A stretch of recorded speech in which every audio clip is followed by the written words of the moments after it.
Depuis des siècles, la vallée du Rhin est un fil tendu entre peuples et territoires.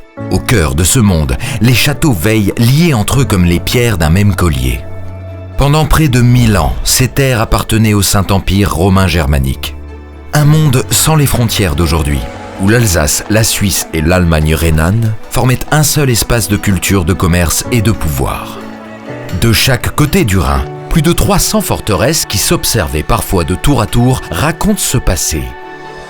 En Alsace notamment, les châteaux sont nombreux à mériter le détour. Perché sur son éperon rocheux, le Schrankenfeld dominait la vallée. Ses archères sont les plus anciennes connues en Alsace.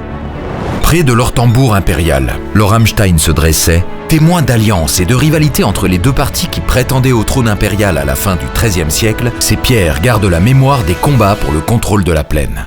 Sentinelle solitaire au cœur de la forêt, le Birkenfeld veillait jadis sur les chemins vosgiens. Sa silhouette isolée émergeait du vert profond des bois.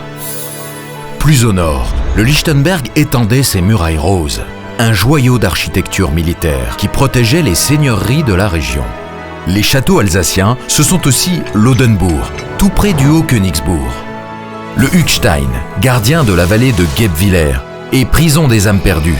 Le Pflixbourg, forteresse impériale aux donjons circulaires, théâtre de la malédiction de la Dame Blanche. La Wasenburg, admirée par Goethe pour sa vue sur la plaine d'Alsace jusqu'à la cathédrale de Strasbourg. Un ensemble de forteresses remarquables, un même territoire, une histoire commune, un endroit où jadis chaque pierre avait sa voix et chaque tour sa légende. Aujourd'hui, les châteaux rhénans invitent à l'aventure et à la découverte. Laissez-vous guider par l'histoire et les mystères qu'ils n'ont jamais livrés.